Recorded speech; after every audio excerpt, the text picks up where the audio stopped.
Good day mga boss, this is Boss Jay. It's another day, another buting tinga na naman tayo.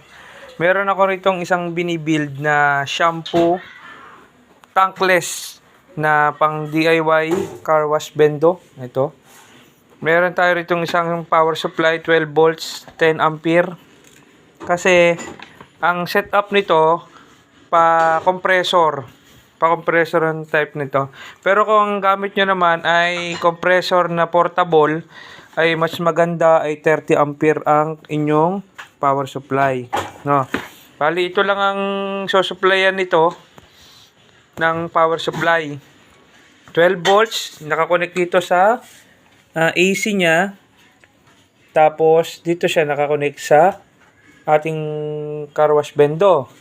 Tapos, itong negative positive niyan, nilagyan ko siya ng dimmer switch para makokontrol natin yung kuha ng water pump sa shampoo at tubig. Kasi ito ay separate. Shampoo and water separated to. Di papasok na yung kuryente rito. Tapos, iseset mo siya kung gaano kalakas yung pump kumuha ng tubig at shampoo para hindi 100% tsaka hindi mabilis maubos yung shampoo mo. Tapos dito naman sa input ng water pump, meron tayong Y-connect dito. Ditong isa nakakonekta sa tubig. Kailangan may check valve.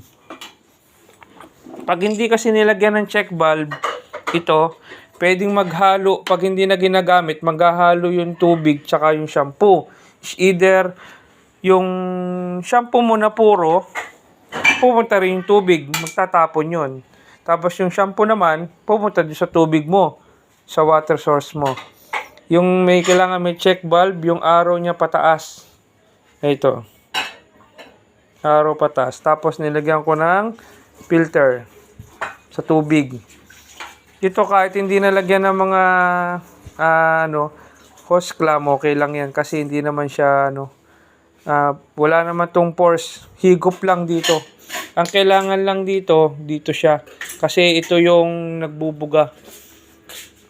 Ito ang kailangan mong may mga lock. Kasi pag walang lock to, pagka yung hose, pumuputok yan. Hindi yan. Yung isa naman, dito ko na nilagay yung check valve. Ito mo ilalagay yung shampoo. Para silbing na rin to. Ito pataas din yung arrow. Silbing pabigat na rin para pag nilagay mo sa shampoo, yan, bagsak na siya. Hindi, kasi pagka nilagay mo yung hose lang, pag walang hose, walang shampoo to, aangat yung hose dun sa tubig. Then, dito naman sa output niya, may panibagong Y-connect. Tapos, yung isa niyan, yung isa rito, dito papasok yung sa compressor.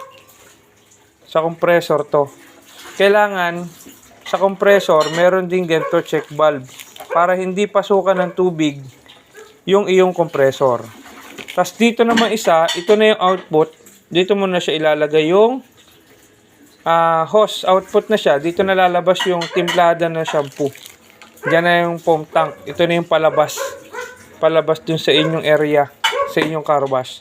Tapos yun, pwede mong mas maganda rito, 35 seconds. Kung medyo galante ka, edi 1 minute ang ilagay mo. Yun lang. Ang timpla naman ito, yung sa water, ang ginagawa ko kasi sa water, di ba ito yung 100%. Medyo bawas-bawasan mo lang siya na kaunti.